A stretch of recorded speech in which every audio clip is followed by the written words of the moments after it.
Hello students, this is Instructor Chapter 2, the last dedicated chapter for probability distributions. In this chapter, I will discuss the most widely applicable continuous probability distributions for intro statistics. As the students of intro statistics, you must know these continuous probability distributions very well. The continuous probability distributions needed for intro statistics are the uniform distribution, the normal distribution, the student's t distribution, the chi-squared distribution, and the F distribution. We already discussed the normal distribution. We had a complete chapter for that. So I'm not going to discuss the normal distribution during the lecture today. However, remember, the normal distribution is the most important probability distribution in statistics. All right, let's move into the details. All right, let's quickly revisit the definition of continuous random variables. We said the continuous random variables are the variables whose outcomes are uncountable. This means infinite number of other readings are possible between any two readings of the continuous random variables. Let's look at a few examples for the continuous random variables. I'm not getting into too many details because we have seen plenty of examples of continuous random variables, and I'm just discussing a short introduction on continuous random variables just for the completion of this lecture. For example, think about temperature. Between two readings, such as 30 degrees and 31 degrees, you can come up with plenty of other possible readings, such as 30.1 degrees, 30.01 degrees, 30.001 degrees, and so on. Therefore, we say the temperature is a continuous random variable. Here are some other examples for the continuous random variables: tensile strength of materials, compressive strength of materials, voltage, resistance, weight, air pressure, and so on. All right, now we will discuss a little bit of mathematics for continuous random variables. Well, rather than mathematics, we may say these are probability statements for continuous random variables. We saw all of these also with the discussion on the normal distribution. So this is just a quick review of few facts which you already know. The first one is all the probabilities must be non-negative, and the total probability is equal to 1. The meaning of probabilities being non-negative is the probabilities can be equal to 0 or positive values. However, the probabilities cannot exceed 1 since the total probability is always equal to 1. The second point is, for all the continuous random variables, the exact probabilities, or the probabilities of the form P x equals k, are always equal to 0. This is the most notable difference of the continuous random variables compared to the discrete random variables. The third point is, because the exact probabilities are always equal to 0 for continuous random variables, the cumulative probabilities of the form probability x lesser than or equal to k will be equal to probability x strictly lesser than k. Remember, this statement holds true only for continuous random variables. Because of the exact probabilities being equal to 0, you never have to use the probability distribution functions or the PDFs in your calculator for any of the calculations with continuous distributions for intro statistics. Let me say it again. Don't use PDF for any calculations with continuous probability distribution functions. Use the distribution CDF of TI-84 calculator for the calculations with continuous distributions to find the probabilities of the form probability x lesser than k. I think most of the continuous CDFs of your calculator, TI-84, can find the right-hand probabilities. This means the probabilities of the form probability x is greater than k. However, this equation will also be very important for some calculations. Probability x greater than k is equal to 1 minus probability x is lesser than k. All right, as we talk about the probability distributions for continuous random variables, please make sure to pay attention to the following points specifically. These points are parallel to what we saw during the discussion on discrete probability distributions in our last lecture. The first point is, identify the random variable, which is given as x, the name of the distribution, the parameters of the distribution, and how to write the distribution using the standard notations. The second point is how to compute the mean and the variance using the parameters given. The third point is how to compute the cumulative probabilities of the form probability x is smaller than k. You can use CDF if the function is available in the calculator. One of the functions we will see today is not available in the calculator. However, I will show you how to compute this probability quite easily using a simple geometric calculation for that specific distribution. The fourth point is figure out how to compute the probabilities of the form probability x greater than k. The last point is how to compute the inverse. That means when the probability is given, how can we calculate the value of the random variable x? So these are the points that you have to know for continuous probability distributions. All right, let's talk about the first continuous distribution planned for the class of today, the uniform distribution. Your calculator TI-84 does not have the uniform distribution, so you have to manually do all the calculations. So watch with attention. We use the uniform distribution to model the continuous random variables that are evenly distributed within an interval. So this is significantly different from the normal distribution. The random variables that are normally distributed take most of their values around the center, and only few observations can be found as extremely large or extremely small compared to that center. For the uniform distribution, the number of observations near the center as well as the ends of the interval will be equal. Another notable difference compared to the normal distribution is the normal distribution was defined for all reals from negative infinity to positive infinity. On the other hand, the uniform distribution is defined within only a fixed interval. When I say interval, I'm not specifically talking about a time interval. I'm talking about a mathematical interval, such as the intervals you saw in college algebra classes. For example, 0 to 10 is an interval, 100 to 200 is an interval, and so on. Let's look at a few examples. The roughness of a machined surface is uniformly distributed from 2 micrometers to 6 micrometers. So for this example, the interval is 2 to 6. Another example is the time an elevator takes to arrive when prompted is uniformly distributed from 0 seconds to 40 seconds. For this example, the interval is 0 to 40. This is a time interval. Here's another example. Daily solar radiation during the summer daytimes in Salina, Kansas is approximately uniformly distributed from 5 kilowatt hours per meter squared to 7.5 kilowatt hours per meter squared. For this example, the interval is 5 to 7.5. So when we look at these examples, we can see all we need to define the uniform distribution is the interval. Specifically, the lower limit and the upper limit of the interval should suffice to completely define the uniform distribution.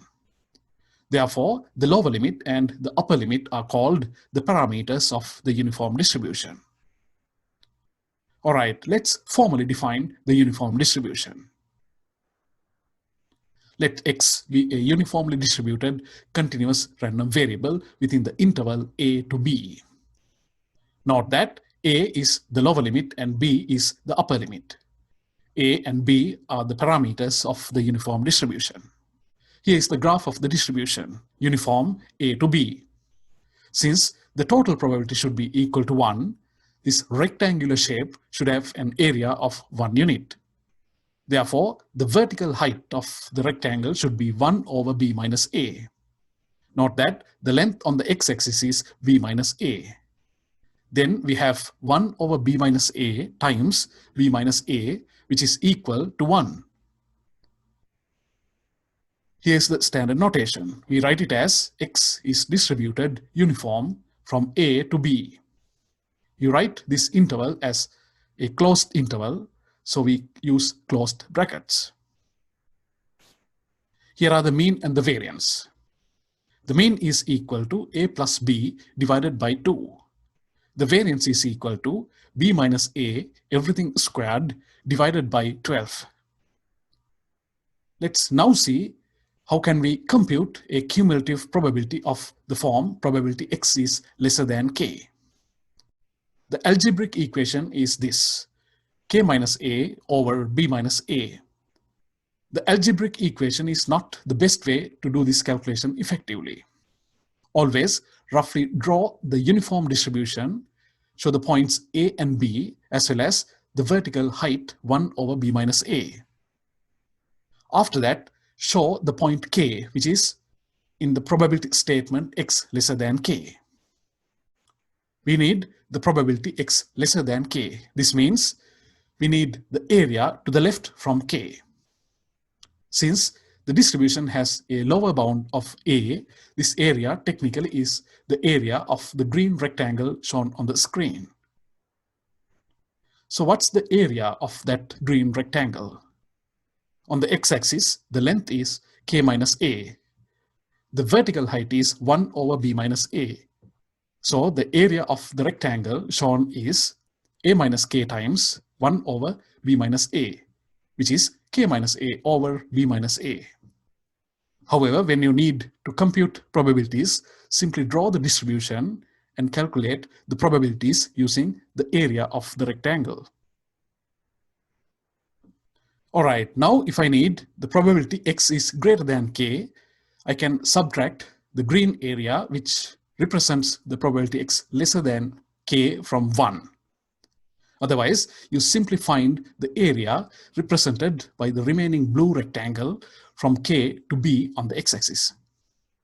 Note that the equally does not play a role. Therefore, the probability x lesser than or equal to k is equal to probability x is strictly lesser than k. That statement is always true for all the continuous random variables. All right, here's an example. Please go ahead and read and see if you can answer. You may pause the video now, try the question yourself, and come back to check the answers. All right, the question is, the roughness of machined surface of a workpiece is uniformly distributed from 2 micrometers to 6 micrometers. This means the interval is from 2 to 6. The first question is, what's the random variable x, and write the distribution using the standard notations. That's a very straightforward question. The random variable x is the surface roughness. The standard notation is x is distributed uniform from 2 to 6. We can draw the uniform distribution for this question this way. The interval is from 2 to 6, and it's shown on the x-axis. The length on the x-axis is 6 minus 2, which is equal to 4. Therefore, the vertical height is 1/4, because that's how the total area will become 1 unit. All right, let's go to the second part of the question. What are the mean and the variance of the surface roughness? When the distribution is from A to B, we said the mean is given by 1/2 times B plus A. So for this question, since A equals 2 and B equals 6, we have mean equals 1/2 times 2 plus 6, which will be simplified to 4.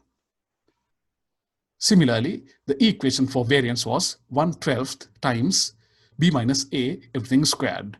Therefore, the variance for this question should be 1/12 times 6 minus 2 squared, which will be simplified to 4/3. All right, the next question is, the workpiece, which shows more surface roughness than 4.5 micrometers, will be reground. What proportion of workpiece should be reground? For this question, we basically have to find the probability that x will be greater than 4.5. First, we have to locate 4.5 in the distribution. 4.5 will be somewhere here. Greater than 4.5 means we need this yellow rectangular area. So what's that area? On the x-axis, the width of the rectangle is 6 minus 4.5 times the height of the rectangle, as shown on the y-axis, is 1/4. This simplifies to 0.375. All right, the next question is, the workpieces with surface roughness between 3.5 and 4.5 will be sent to a special inspection cycle. What proportion of workpieces will be sent to the inspection? We have to now locate 3.5 and 4.5 on the distribution. The probability in between 3.5 and 4.5 is what we need, which is the area in between 3.5 and 4.5, the area of the yellow rectangle shown. How can we compute this area? It's very easy. On the x-axis, width of the rectangle is 4.5 minus 3.5, and the height on the y-axis is 1/4. The answer is 0.25. All right, the next question. Find the surface roughness reading so that only 10% of workpieces will have higher surface roughness than that. This means upper 10% is given to us. Upper 10% is given to us means the probability shown by the green rectangle is given. We need to find the x value. How can we do that? Simply, you can write an equation for the area of the green rectangle. How can we do that? Width of the rectangle is 6 minus x. Height of the rectangle is 1/4. The area of the rectangle is given as 10%. Therefore, 6 minus x times 1/4 should be equal to 0.10. You have to simplify that equation and you will see that the answer is x equals 5.8 micrometers. That's how we see these calculations with the uniform distribution. All right, let's go to the next distribution. All right, let's look at the student's t-distribution. As mentioned during the first lecture on history of statistics, we said this specific distribution was innovated by William Seeley Gosset, who was the head brewer of Guinness and also the head experimental brewer of Guinness. The company didn't allow large samples for testing, including statistical testing. As you will see in the future chapters, for statistical analysis to be sufficiently reliable, you will need fairly large samples, at least samples of sizes 20 to 25. This is especially true for the cases where you have to use the normal distribution for the analysis. So without sufficiently large sample sizes, William Seeley Gosset had to perform some statistical tests. And there were no tests in his time to fit those small samples. So he developed a new distribution called the student's t-distribution to accommodate small sample sizes, which in general looks like the standard normal distribution, but it's not identical to that. However, as the sample sizes increase, the student's t-distribution will gradually converge to the normal distribution. The reason this distribution is called the student's t-distribution is the company didn't want William Seeley Gosset to publish the small sample distribution with his actual name, so that public will not speculate the company is using small samples for testing. Anyway, that's a little bit of the history of that. Let's look at the details of the student's t-distribution, or simply the t-distribution. All right, like I mentioned earlier, the t-distribution is similar to the standard normal distribution. Can you remember the standard normal distribution? The standard normal distribution, also called the z-distribution, is a normal distribution whose mean is 0 and variance is 1. The t-distribution also has a mean of 0. However, the variance is not equal to 1 for the t-distribution. In fact, the t-distribution is used when the variance is unknown. There is a way to approximate the variance of the t-distribution. To accommodate more uncertainty of the estimates, the t-distribution has larger tail probabilities. This means the 68, 95, 99.7 rule does not hold true for the t-distribution. We know any normally distributed random variable with known variance can be mapped to the standard normal distribution, and that process is called z-score. Similarly, a normally distributed random variable with unknown variance can be mapped to the t-distribution. The mapping uses the sample variance. You don't have to worry too much about it at this point. We will discuss the details of these mappings later when we discuss the hypothesis testing after exam 2. We said, as the sample size increases, the t-distribution gradually converges to the standard normal distribution. This means the t-distribution is sensitive to the sample size. Rather than the sample size, the sensitivity is given by the degrees of freedom, which is defined as the sample size minus 1. It's important. Let me say it again. The t-distribution depends on the degrees of freedom. The degrees of freedom equal n minus 1, where n is the sample size. Rather than saying that the t-distribution converges to the standard normal distribution as the sample size increases, we more theoretically say that the t-distribution gradually converges to the standard normal distribution as the degrees of freedom increases. T-distribution is not a fixed distribution. It's a family of distributions sensitive to the degrees of freedom.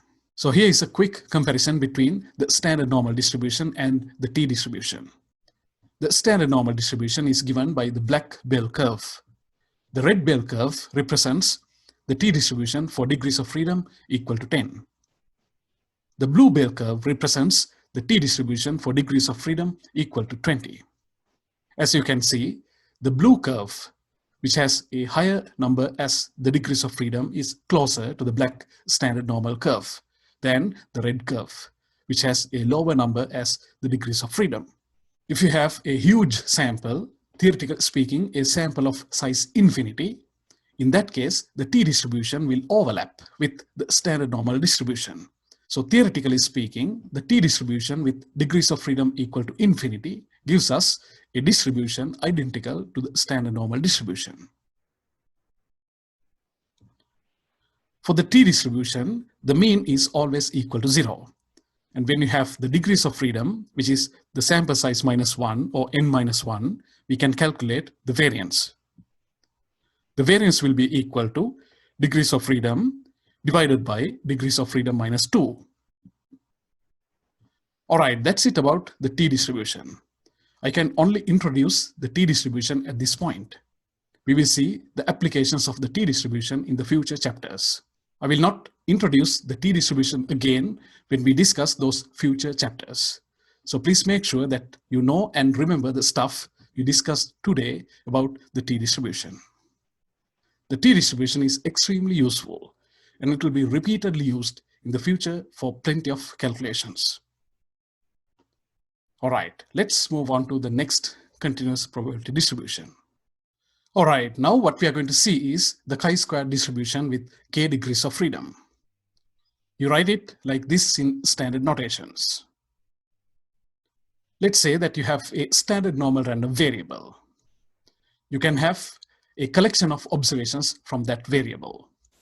If you square each of those observations, then what you get is the chi-squared distribution with 1 degree of freedom. We will real quickly see what it means in MS Excel.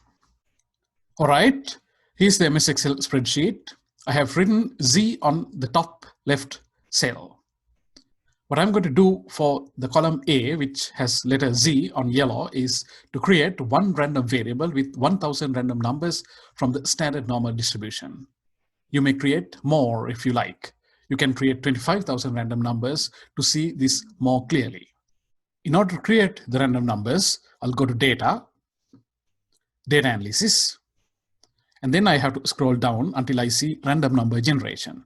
Select that function, hit on OK. Number of variables I need is just a single variable. I need 1000 random numbers, so I will write 1000 right here. And then I have to select the distribution. The distribution is normal. And then we have to define the parameters. What we need is exactly the standard normal distribution. For the standard normal distribution, the mean equals 0 and the standard deviation equals 1. They are the default values. A random seed is not necessary. However, if you enter a random seed, another person can generate the same set of random numbers using that same random seed. I'm going to keep it blank. Check this little circle, output range. I'll click on this arrow and I'll select this first cell under Z. And I'll click on this arrow again And that's basically it. I have to input. I will click on OK.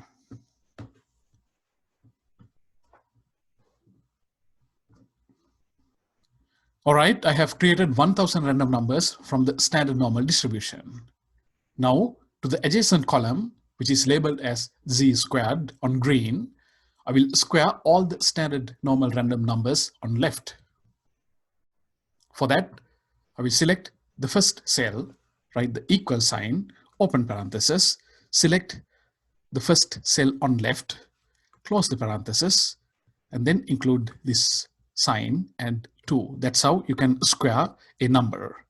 In order to apply the same formula for all the cells, go back to the cell, move your cursor to the right bottom corner, and then double click. All right, what I just created as z squared is a chi-squared random variable with degrees of freedom equal to 1. Please do this exercise yourself and add 2 more things. I showed you how to draw histograms in MS Excel in a previous video. So draw the histograms for the variable z as well as z squared, which is the chi-squared random variable with degrees of freedom equal to 1. It's important to look at the differences between the 2 histograms or the distributions. All right, let's get back to the lecture. The same way, instead of a single standard normal random variable, if you have k number of standard normal random variables, if you square all of them and add them, then you get chi-square distribution with k degrees of freedom. Let's go to MS Excel and see what it also means. All right, here's the MS Excel spreadsheet. I have labeled first 6 columns as Z1, Z2, Z3, Z4, Z5, and Z6. I will create 6 random variables, each with 1000 data points. I will go to Data, Data Analysis. Then I have to scroll down until I see Random Number Generation. Select that function, hit on OK.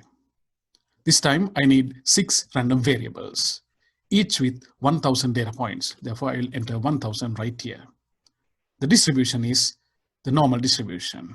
In fact, I need standard normal distribution, for which mean should be equal to 0 and standard deviation should be equal to 1. They are correct. I'm not going to enter any random seed. However, if you would like to create the same set of random numbers more than once, then you have to define a random seed and use that same random seed each time you create a new data set. Input range, I will check this little circle, click on this arrow and select the first cell right here. Click on this arrow again. Now I have given all the necessary inputs. I will click on OK. All right, now the first 6 columns have 6 standard normal random variables. Then you can see a column labeled X6 right here. On that column, I'm going to obtain the summation of the squares of random numbers in each row. That means I will square Z1 through Z6 and add them up and obtain the summation under X6. For that, I will go to this cell first, write the equal sign, open parenthesis, select the first cell right here, close the parenthesis, and then square. I will do this to all the cells, plus, open parenthesis, select the second cell, close it, and then square it. Plus, open parenthesis, select the third cell, close it, and then square it. Plus, open parenthesis, fourth cell, close it, square it. Plus, open parenthesis, fifth cell, close it, square it. Plus, open parenthesis, sixth cell, close it, and square it. All right. And then click Enter. All right. That's how I can obtain the summation of the squares of the first 6 numbers from the 6 standard normal random variables on the first row. To apply the same formula to all the other rows, I will go back to this cell, move my cursor to the right bottom corner, and then double click. All right, now the data points shown under X6 or column G are 1000 data points from chi-squared distribution with degrees of freedom equal to 6. Please do this also yourself and also draw the histogram for X6. That should show you a histogram of chi-squared random variable with degrees of freedom equals 6.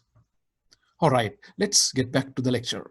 With MS Excel, you saw how to obtain chi-squared distribution with 1 degrees of freedom, as well as the chi-squared distribution with 6 degrees of freedom. Likewise, you may do a simulation which shows chi-squared distributions with increasing degrees of freedom from 1 to say 9, or you may do more. Also, you can draw histograms for all of those chi-squared data points with degrees of freedom from 1 to 9 or more respectively. Then you will see the histograms or the shapes of the distributions. They will be evolving like this. As degrees of freedom increases, even the chi-square distribution approaches the normal distribution. That part is beyond the scope of our class, so I will not discuss that much of details of that. All right, as with any other distribution, we have to know what are the mean and the variance of the chi-squared distribution as well. If your chi-square distribution has k degrees of freedom, then the mean is equal to k, and the variance is equal to 2k. Please remember those two. Here's an additional remark. Since we obtain the chi-squared distribution by squaring the standard normal random variables, all the observations in the chi-squared distributions are only positive. Therefore, we say the chi-squared distribution is defined for 0 to positive infinity, or for all the non-negative values. This means the domain of the chi-squared distribution is from 0 to positive infinity. Like with any other distributions of continuous random variables, use only chi-squared CDF for probability calculations with TI-84 calculator for this class. We can discuss an example. However, I would like to introduce the next and the last type of distribution that we need for Introstat, and then we will do an example. The next distribution is the F distribution. In standard notations, you write it like this: F D1, D2, where D1 is called the numerator degrees of freedom and D2 is called the denominator degrees of freedom. Let's now see why they are called numerator degrees of freedom and denominator degrees of freedom. To define the F distribution, we are going to need two chi-squared random variables. Let U be the chi-squared random variable with D1 degrees of freedom, and let V be the chi-squared random variable with D2 degrees of freedom. Then what we do is we divide the random variable U by D1 and V by D2, and then take the ratio between the two. That ratio gives you the F distribution. Since U over D1 is on the numerator, we say the numerator degrees of freedom is equal to D1. Since V over D2 is on the denominator, we say the denominator degrees of freedom is equal to D2. As you change the numerator and the denominator degrees of freedoms, you get a family of curves like this. As you can see, when the 2 degrees of freedoms are really large, such as D1 equals 100 and D2 equals 100, even the F distribution looks like the normal distribution. I'm not going into too much of details of that because we don't want that at Introstat level. All right, like with all the other distributions, you have the mean and the variance for the F distribution as well. The mean has a fairly simple equation. Mean equals D2 over D2 minus 2, where D2 is the denominator degrees of freedom. You have a little bit of a complicated equation for the variance. It's shown on the screen. Please take it down for your records. The equation consists of D1 and D2, where D1 is the numerator degrees of freedom and D2 is the denominator degrees of freedom. Note that the F distribution is also only for positive random variables, because we know the chi-squared random variables are positive only, and therefore the ratio between two of them, which is the F random variable, should also be positive. So the domain of the F distribution is from 0 to positive infinity. Like with any other distributions of continuous random variables, use only the FCDF of your TI-84 calculator for the probability calculations with the F distribution for interest statistics. All right, let's discuss an example which will need both chi-squared distribution and the F distribution. All right, here's the example. A game is designed in 3 stages. Stage 1 is given on this page. Designers take the standard normal random variable z and square it to make all the numbers become positive. Let x1 be the created random variable at stage 1. Question A. What's the created random variable x1 at stage 1? Write the distribution of x1 using the standard notations.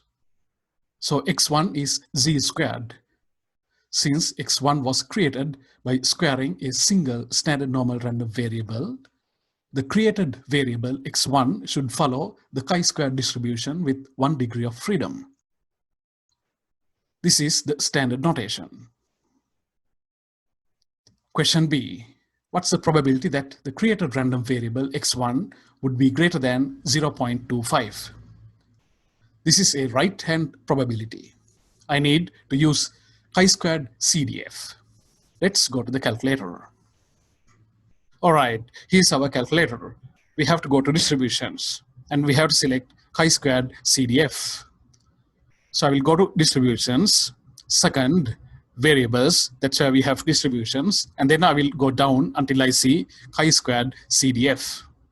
You can see number 7 is chi-squared PDF. That's not the function we need. Select number 8, chi-squared CDF, and then click on enter. The lower limit is 0.25 because we need the probability that the created random variable x1 would be greater than 0.25, which means the lower limit is 0.25. What's the upper limit? There's no specific upper limit, so I will just enter something positively large. Degrees of freedom. For this question, the degrees of freedom is equal to 1. Select paste, hit enter, and hit enter again.